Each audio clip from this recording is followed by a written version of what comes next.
નમસ્તે વિદ્યાર્થી મિત્રો. શ્રી સ્વામિનારાયણ ગુરુકુળ ચિત્તલ ઈ ક્લાસમાં આપ સૌનું હાર્દિક સ્વાગત છે. આજે આપણે અભ્યાસ કરીશું ધોરણ 11 વિષય ગુજરાતી કાવ્ય નંબર 13, જેનું નામ છે પરાજયની જીત. કવિનું નામ છે પ્રહલાદ પારેખ. ભાગ 2. મિત્રો, ભાગ 1ની અંદર આપણે અભ્યાસ કર્યો કે કલિંગ અને મગધ વચ્ચે જે યુદ્ધ થાય છે તેનું પરિણામ શું આવે છે. મગધના રાજવી અશોકે કલિંગ પર આક્રમણ કરી ભયંકર માનવ સંહાર કરી વિજય મેળવ્યો. સમ્રાટ અશોકે કલિંગ નગરી પરનો પોતાનો વિજય પ્રત્યક્ષ નિહાળ્યો. આખી નગરીને સ્મશાનમાં ફેરવાઈ ગયેલી તેમણે પ્રત્યક્ષ નિહાળી. ધરતી પર સર્વત્ર મૃત માનવ દેહો છવાયેલા હતા. જાણે સમ્રાટની વિજયગાથા આ શબોની લિપિમાં સમાઈ ગઈ હતી. આવો માનવ સંહાર જોતા અશોકનું હૈયું પશ્ચાતાપ અનુભવી રહ્યું હતું. જે વિજયથી માનવીના હૈયાને ન જીતાય એ જીતને જીત કેમ કહેવાય? તલવારની ધારથી મેળવેલા વિજયની હારમાં અશોકને પોતાની હાર એટલે કે પરાજયની પ્રતીતિ થાય છે. અશોક ખડગથી સત્તા વિકસાવવાની લાલચને છોડી દે છે અને હિંસાનો ત્યાગ કરી અહિંસાનો માર્ગ સ્વીકારે છે. ઊંડા મનોમંથન પછી સમ્રાટ અશોકે કરુણાને પ્રબોધતા બૌદ્ધ ધર્મનો સ્વીકાર કર્યો. જગતભરમાં કરુણા અને અહિંસાનો સંદેશ ફેલાવ્યો. આ કાવ્યમાં ગંભીર વિષયની પસંદગી હોવા છતાં કેન્દ્રવર્તી ચરિત્રનું મનોમંથન, ભાવોનું નિરૂપણ અને એને અનુકૂળ છંદોની પસંદગીને કારણે આ ખંડકાવ્ય આસ્વાદ્ય બની રહે છે. તો ચાલો મિત્રો, આપણે આ ખંડકાવ્યની શરૂઆત કરીએ. થયું ખતમ યુદ્ધ ને સકલ શોર તેનો સમ્ય. હવે મગધ અને કલિંગ વચ્ચે યુદ્ધ પૂરું થાય છે. લાખોની સંખ્યામાં સૈનિકો મૃત્યુ પામે છે. મોટા ભાગે નિર્દોષ લોકો છે એ આ યુદ્ધની અંદર મોતને ભેટે છે. તો જે ભયંકર યુદ્ધ હતું મગધ અને કલિંગ વચ્ચેનું, એ યુદ્ધ પૂરું થાય છે. અંતે શું થયું? પરિણામ શું આવ્યું? તો કલિંગ પડ્યું, અશોક નૃપ પામ્યો છે જય. કલિંગ નગરીની હાર થાય છે અને મગધ દેશના રાજા સમ્રાટ અશોકનો વિજય થાય છે. ભયંકર હતી લડાઈ, સૌ નાદ શસ્ત્રો તણા. અને આ કલિંગ મગધ વચ્ચે જે યુદ્ધ થાય છે એ યુદ્ધ કેવું હતું? તો ભયંકર યુદ્ધ હતું અને લાખોની સંખ્યામાં સૈનિકો એકબીજાની સામે લડી રહ્યા હતા. લાખોની સંખ્યામાં સૈનિકોનું મૃત્યુ થાય છે. ભયાનક હતા, કૃતાંત કરતો તહીં તાંડવ. અને આ યુદ્ધ છે એ કેવું હતું? ભયંકર યુદ્ધ હતું. બધા લોકો છે એ વારા પરથી મોતને ભેટે છે. લાખોની સંખ્યામાં નિર્દોષ લોકો છે એ આ યુદ્ધમાં મરે છે. બધાએ મધુરા સ્વપ્નો જીવનના ગયા હતા ડૂબી. કંઈ સમજાતું નહોતું કે આ યુદ્ધ છે એ શા કારણે લડાઈ રહ્યું છે. લોકોના મધુર સ્વપ્નો આ યુદ્ધમાં ડૂબી રહ્યા હતા. પ્રચંડ અતિ યુદ્ધના ગરજતા મહાનંદમાં. કેમ કે ચારે બાજુ ભયંકર શોકનું વાતાવરણ છવાયેલું હતું. ચારે બાજુ છે એ યુદ્ધના અવાજો સંભળાઈ રહ્યા હતા. સમ્યો બહુ દિનો પછી પદ પ્રહાર એ તાંડવી. અંતે આ યુદ્ધ છે પૂરું થાય છે. કલિંગ નગરીની હાર થાય છે અને મગધ દેશનો વિજય થાય છે. ઘણા બધા દિવસો પછી આ યુદ્ધ છે એ સમાપ્ત થયું છે અને અશોકની જે કાંઈ ઈચ્છા હતી એ પૂરી થાય છે. પરાજિત કલિંગમાં ચૂપકીદી છવાઈ રહી. અને સ્વાભાવિક છે, કલિંગ નગરીની હાર થાય છે, કલિંગનો પરાજય થાય છે અને એકદમ એક પ્રકારનું શાંત વાતાવરણ કલિંગ નગરીમાં જોવા મળે છે. પરંતુ ચૂપકીદી એ ભયદ યુદ્ધથી હતી. હવે જે શાંતિનો માહોલ કલિંગ નગરીમાં જોવા મળતો હતો, તો એ જાણે એવું લાગે છે કે નક્કી હજી પણ કંઈ થવાનું છે. નિરાશ નગરી હતી નયન નીરને ઢાળતી. કલિંગના બધા લોકો છે એ નિરાશ હતા, કેમ કે રાજાનું મૃત્યુ થાય છે. કલિંગ જે છે આજે અશોકના તાબા હેઠળ છે. તો કલિંગના લોકો છે એ નિરાશાથી સામે જે દ્રશ્ય હવે ભજવાનું હતું એને જોઈ રહે છે. હતી બિન સહાય એ કરુણ આજ તે સ્થિતિ. અને આજે કલિંગ નગરી કેવી હતી? તો બિન સહાય હતી, કેમ કે એનો રાજા છે મૃત્યુ પામ્યો હતો. ને હવે કલિંગ નગરી જે છે એનો રાજા કોણ થશે?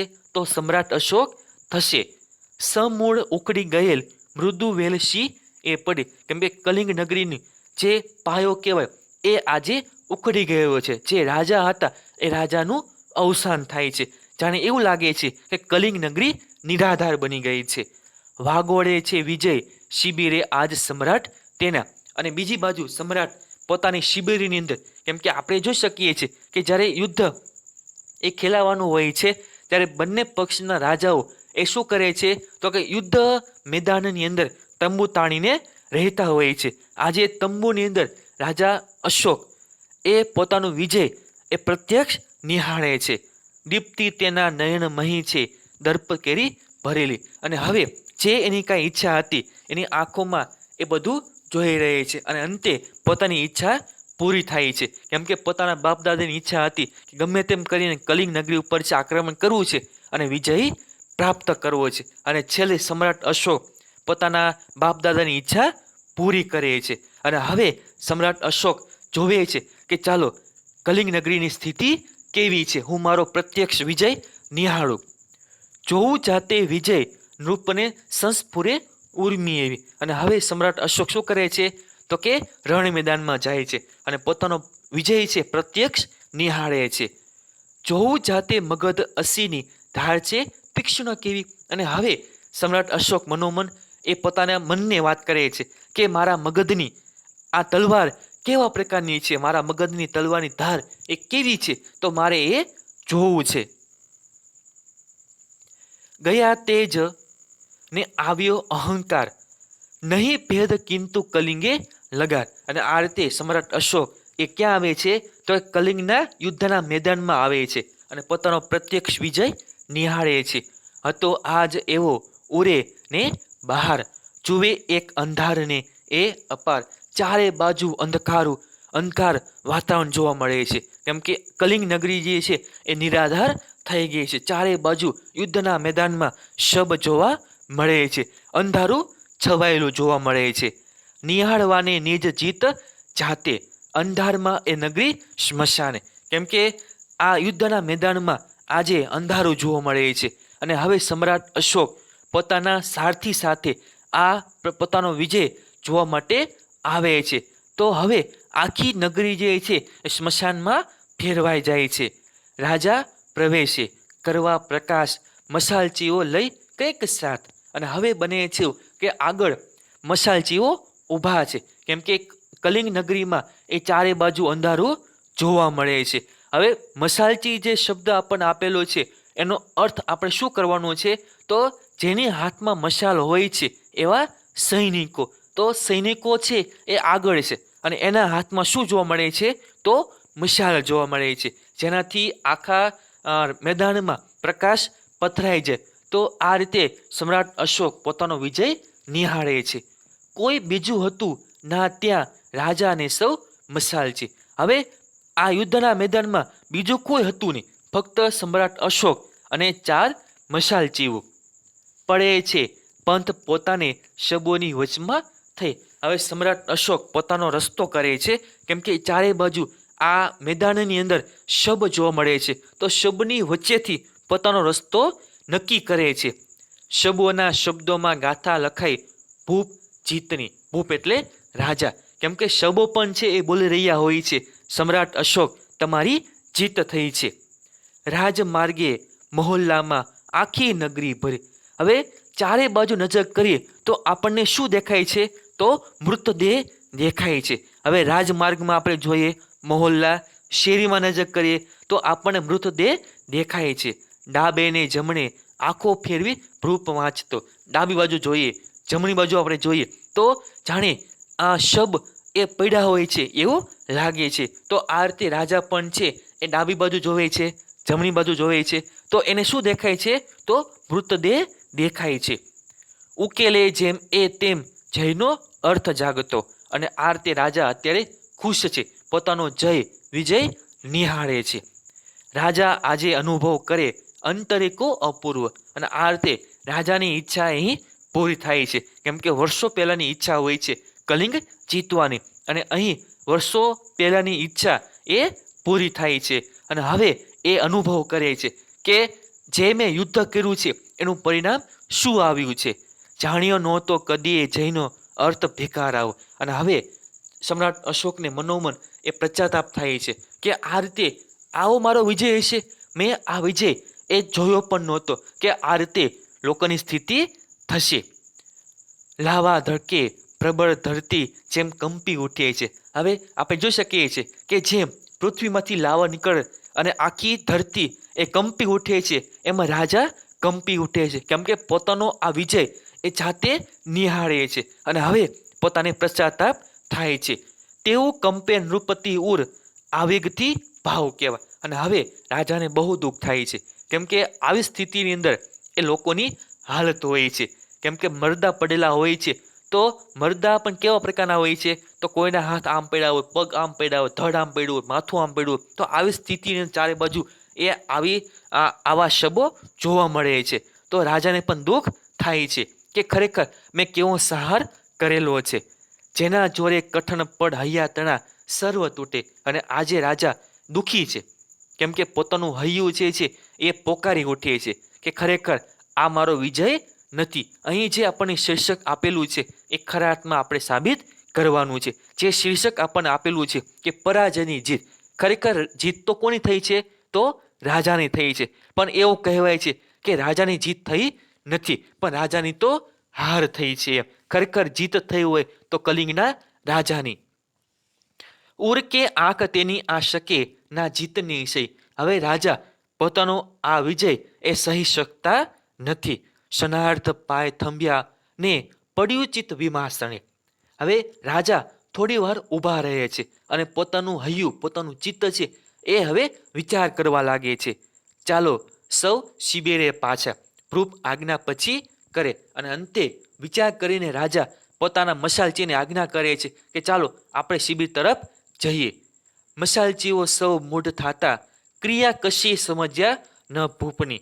હવે મશાલચીઓ તો છે એ આગળ વધી રહ્યા છે, શિબિર તરફ જઈ રહ્યા છે, પણ રાજાએ આવું શું કામ કહ્યું છે તેનો અર્થ સમજી શક્યા નથી. પરસ્પરે ઇંગિતથી પૂછતા અરે થયું છે શું? હવે આ મશાલચીઓ જે હોય છે એ અંદરો અંદર એકબીજાને પૂછે છે કે આજે રાજાને થયું છે શું, કે આવી આજ્ઞા આપણને આપી છે. ગયો શિબિર માહી ભૃપ આગળ કર્યો સેવકો. અને આ રીતે બને છે કે હવે રાજા જે પ્રમાણે મશાલચીઓને આજ્ઞા આપી કે ચાલો આપણે શિબિરે પાછા જવાનું છે, અને મશાલચીઓ પણ છે એનો અર્થ સમજી શક્યા નથી.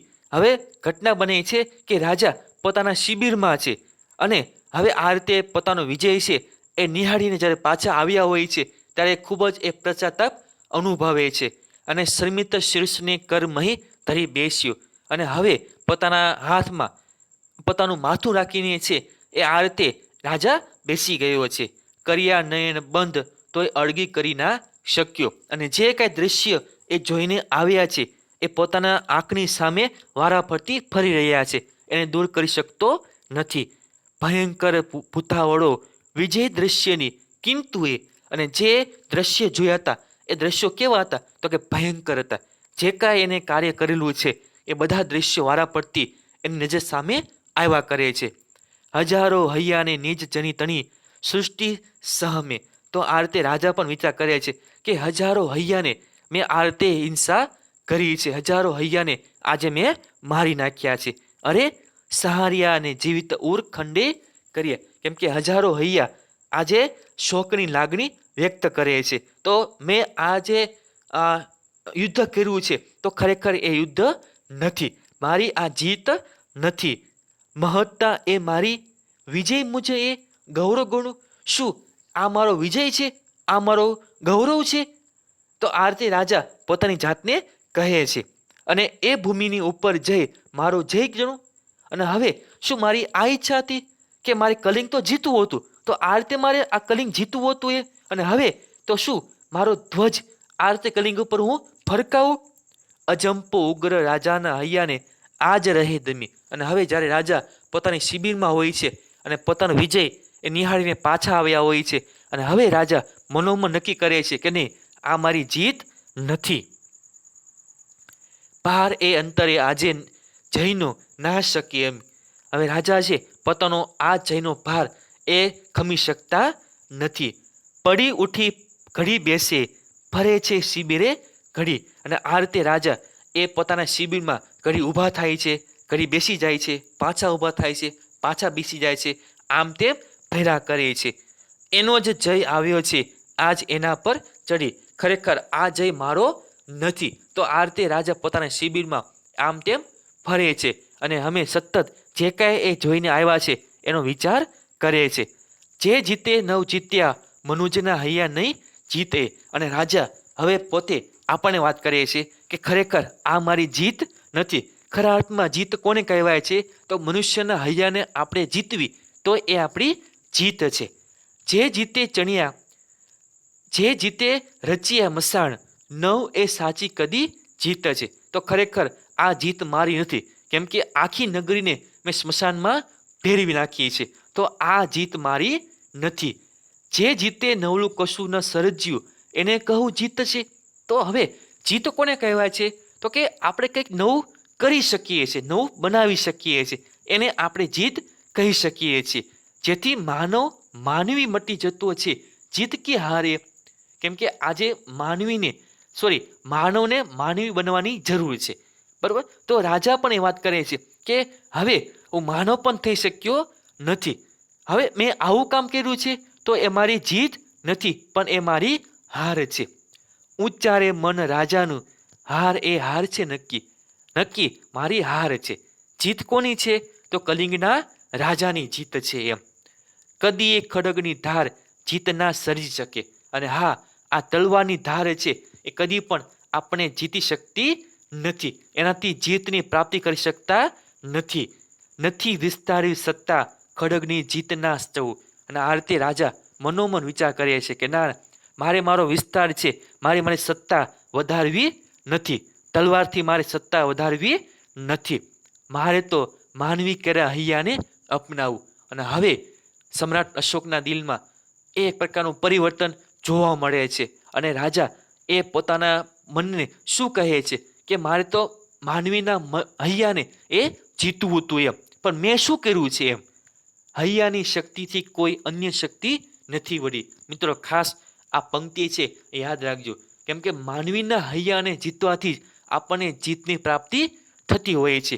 હવે માનવીના હૈયાથી કોઈ ચડિયાતું નથી.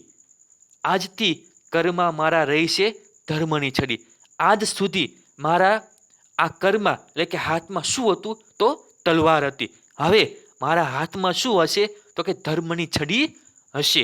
તમે હવે ખડક રહો જ મ્યાનમાં. અને રાજા તલવારને આદેશ આપે છે કે હે તલવાર, હવે તમે મ્યાનમાં જ રહો, હવે તમારું કંઈ કામ નથી. કલ્યાણમાં માનવના નકામા, કેમ કે તમારાથી કલ્યાણ થશે નહીં, ધર્મની છડી વડે કલ્યાણ થશે. ઓ ધર્મ, આદેશ દિયો તમારો. અને હવે સમ્રાટ અશોક મનોમન નક્કી કરે છે કે મારે આ તલવાર છે એ છોડવી પડશે. જો મારે ખરેખર માનવીના હૈયાને જીતવું હશે તો ધર્મની છડી મારે હાથમાં લેવી પડશે, સત્કાર્યો કરવા પડશે, ને એ જ થશે બસ માર્ગ મારો. અને હવે આ જ મારો માર્ગ છે. મારે માનવીના હૈયા સુધી પહોંચવું છે. મારે ધર્મની છડી હાથમાં લઈને માનવીના હૈયા સુધી પહોંચવું છે.